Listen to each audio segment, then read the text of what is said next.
बोल रहा हो जो नीतीश कुमार का वोट मत दो, जो जो अच्छा इंसान है उनको वोट दो। तो मुस्लिम आबादी में लड़ना आसान है, वैसे वो अगर और कहीं से लड़ेंगे तो फिर उनकी पार्टी वहाँ से नहीं जीतेगी। बिहार की जनता जो तय करेगी वो तो करेगी, लेकिन ममता बनर्जी जी का बंगाल से जाना बहुत ज़रूरी है। ममता बनर्जी का चप्पल ढोने वाला होगा वो, 100% दावे के साथ कहता हूँ। इनको चाहिए था फ्री का राशन और लगातार मस्जिद, मजार और मदरसा।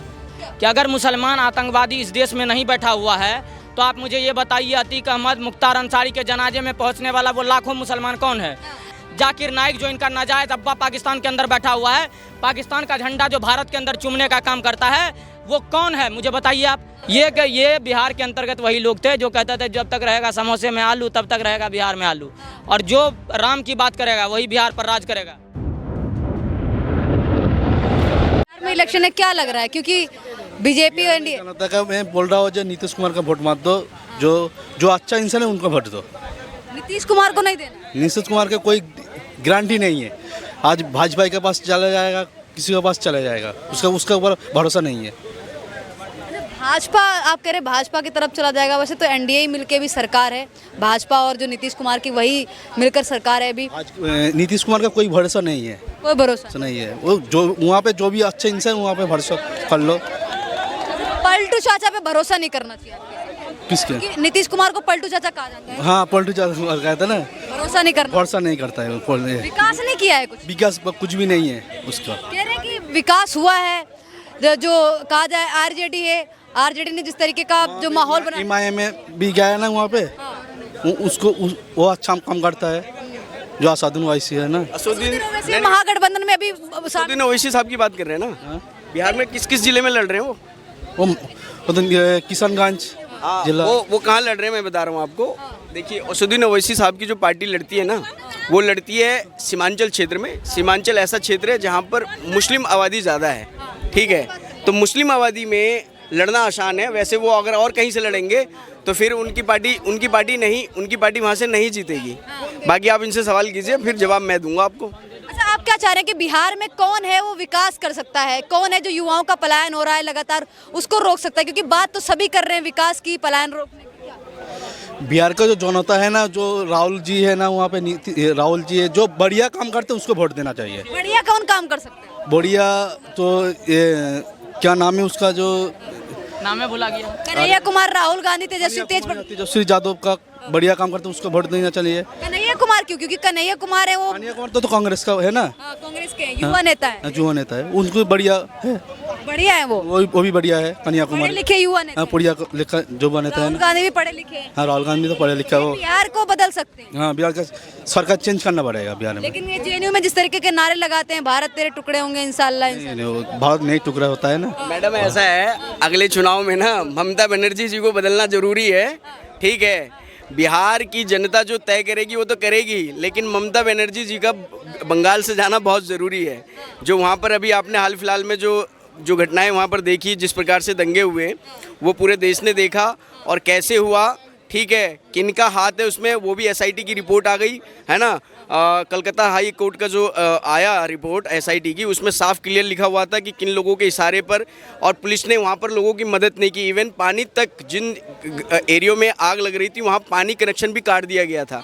तो कहने की बात मेरी ये है कि वहाँ पर बंगाल में जो है ममता बनर्जी को बदलना बहुत ज़रूरी है। और बिहार के अंदर जो स्थिति अभी है, मजबूती से जो है एनडीए इस समय मजबूत लग रहा है वहाँ पर, क्योंकि उनके साथ एक तो जातीय समीकरण बिहार की एक सच्चाई है जो उनके साथ है, और सबसे बड़ी बात है कि मोदी जी का जो चेहरा है वो उस चेहरे पे ही चुनाव लड़ा जाएगा एनडीए का, और एनडीए वहाँ मजबूत है। वहाँ मेहनत तेजस्वी भी कर रहे हैं, लेकिन मेरा अपना व्यक्तिगत ये मानना है कि अभी जो कंडीशन है, जो परिस्थितियाँ अभी हैं, उस हिसाब से वहाँ पर एनडीए मजबूत है। एनडीए मजबूत है, लेकिन एक बंगाल के युवा बोल के गए हैं कि बिहार में नीतीश कुमार को तो नहीं आना चाहिए, इस बार परिवर्तन होना चाहिए। परिवर्तन में वो देखना चाहते हैं युवाओं को।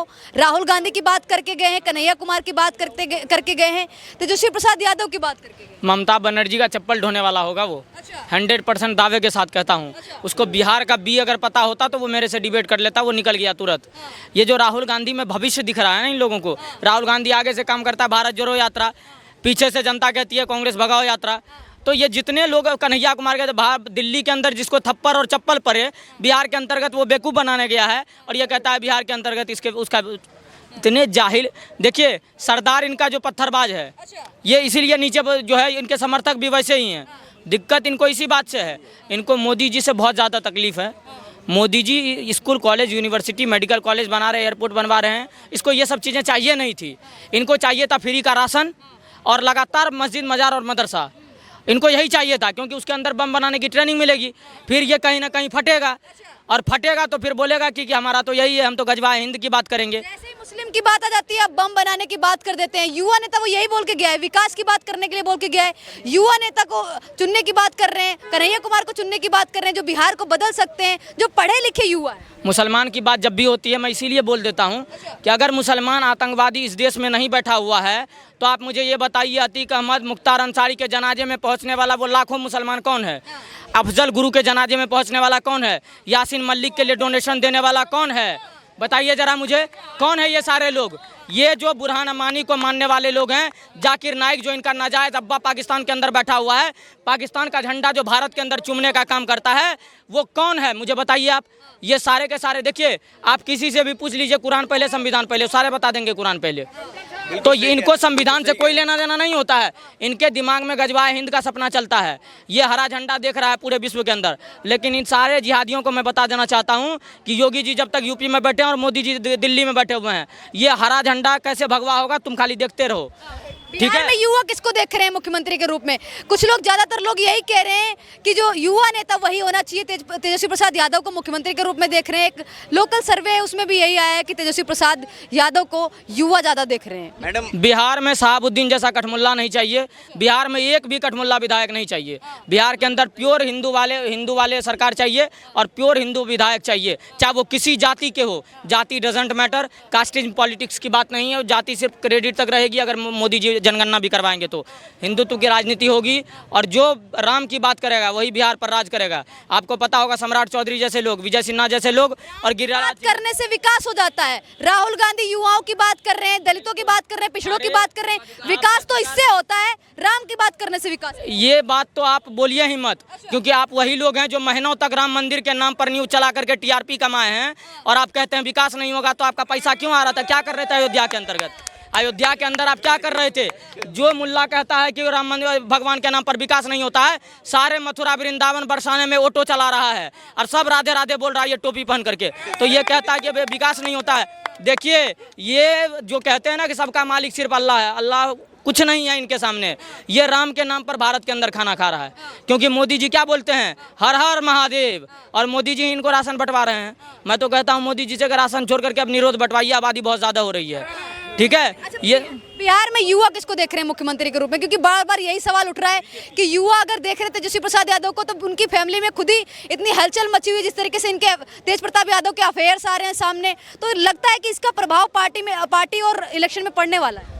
बिहार में युवा सीएम युवा होना चाहिए और हो सकता है उस सीएम आप ही क्यों ना हो जाएं। आप भी लड़िए चुनाव, एक आध बार ट्राई कर लीजिए, क्योंकि पत्रकारों की भूमिका बहुत अच्छी होती है और मोदी जी बैक बेंचर्स को फ्रंट पे ला करके खड़ा करने का काम करता है। आप मध्य प्रदेश, छत्तीसगढ़, राजस्थान, दिल्ली और हरियाणा के जो नायब सिंह सैनी को देख लीजिए, सारे के सारे बैक बेंचर्स को फ्रंट पे ला करके रखने का काम करते हैं। तो मोदी जी जिनके सर पे हाथ रखेंगे, बिहार का मुख्यमंत्री वही होगा।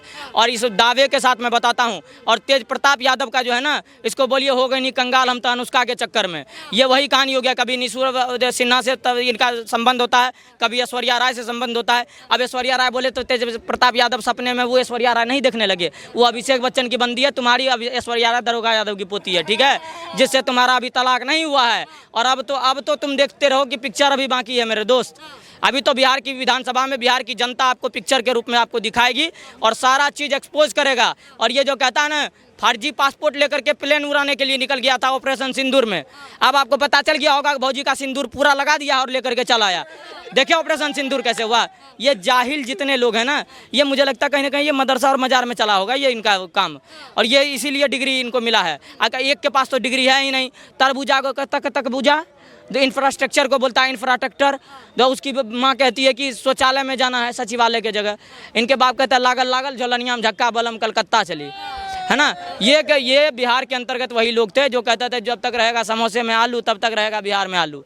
समोसे में तो आलू है लेकिन बिहार में लालू नहीं है। तो बिहार का जो बुरा हाल था सब राजद का कमाल था, अब बिहार में बहार है क्योंकि बिहार में मोदी जी की सरकार है। ये भी आ रहा है सुविदिन ओवैसी भी महागठबंधन में शामिल हो सकते हैं, बिहार में इलेक्शन लड़ सकते हैं, क्या कहना चाहिए? ओवैसी इससे पहले भी बिहार में 20 में विधानसभा चुनाव लड़ चुका है, 4 विधायक उसके अररिया के एरिया के जीत चुका था, जो बाद में राजद के हरे झंडे और लालटेन के अंधेरे में गुम हो गया।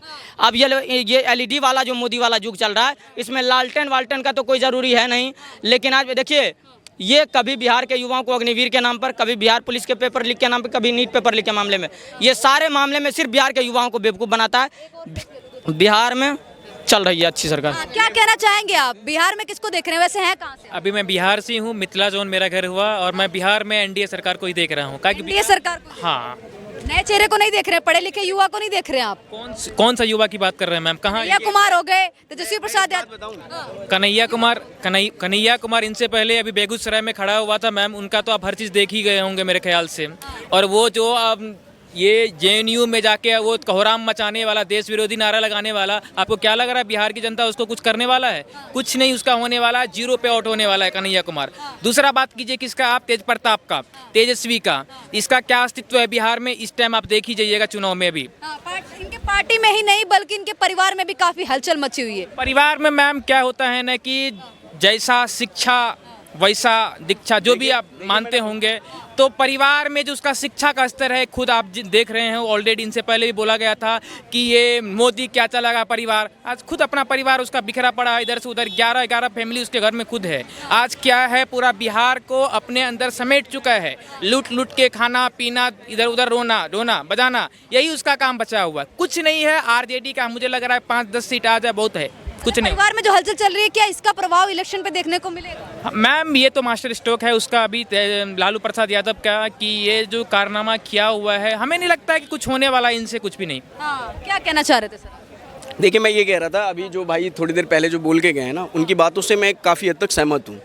देखिए, जम्मू कश्मीर, केरला और वेस्ट बंगाल के बाद अगला नंबर अगर देखा जाए तो वो बिहार का है। जिस हिसाब से सेकुलर पार्टियां सेकुलर का चोला ओढ़ के वहाँ पर एक विशेष धर्म के लोगों को सारी सुविधाएं दे रहे हैं और वहाँ पर बड़े पैमाने पर इस धर्म से जो है स्लीपर सेल निकल रहे हैं। आपको यह पता नहीं होगा, या यहाँ पर जितने भाई हैं उनको पता नहीं होगा, पहली बार दरभंगा मॉड्यूल जो आया था टेररिस्ट का, वो 2002 में एनआई के उसमें आया था जहन में, और एनआई ने पहली बार संज्ञान लिया था 2002 में, ठीक है। तब से लेकर अब तक केवल और केवल एक जिले की बात कर रहा हूँ, बिहार के एक जिले की बात कर रहा हूँ, वो है दरभंगा डिस्ट्रिक्ट। अब तक लगभग 14 सस्पेक्ट बड़े टेररिस्ट हमारी इंटेलिजेंस ब्यूरो के रडार पे हैं और वहाँ से गिरफ्तारियाँ हुई हैं 14 लोगों की लगातार। तो जिस हिसाब से अभी जो है जेडीयू तेजस्वी यादव की पार्टी जो है मुस्लिम के नाम पर लगातार मुस्लिमों को जो छूट दे रही है, उनकी गलतियों पे नहीं बोलती है, उनके गलत आचरण, उनके गलत पॉलिटिकल बयानबाजी पर या उनके गलत बिहेव पर जिस प्रकार से आरजेडी या सेकुलर पार्टियां वो जो चुप रहती हैं या कांग्रेस चुप रहती है, ये कहीं ना कहीं बिहार के अंदर आने वाला वो जो संकेत है वो यही है कि कल को बिहार के लोग मजबूर होंगे वहाँ से प्लान करने के लिए। तो समय रहते बिहार के युवाओं को और ख़ासकर जो विशेष धर्म है उनके लोगों से भी मैं ये अपील करूंगा कि अगर आपके समाज में आपके धर्म के लोग यदि कहीं कोई गलती करते हैं तो आप उस पर चुप मत बैठिए, उनके खिलाफ में खड़े होइए, जैसे हिंदू समाज होता है, अगर हिंदू के बीच में कोई गलत करता है तो इसीलिए तेजस्वी यादव पे भरोसा करना कहीं ना कहीं एक विशेष धर्म को बढ़ावा देना, उनकी जिहादी मानसिकता को बढ़ावा देना, तो इससे बचने की ज़रूरत है बिहार की जनता को।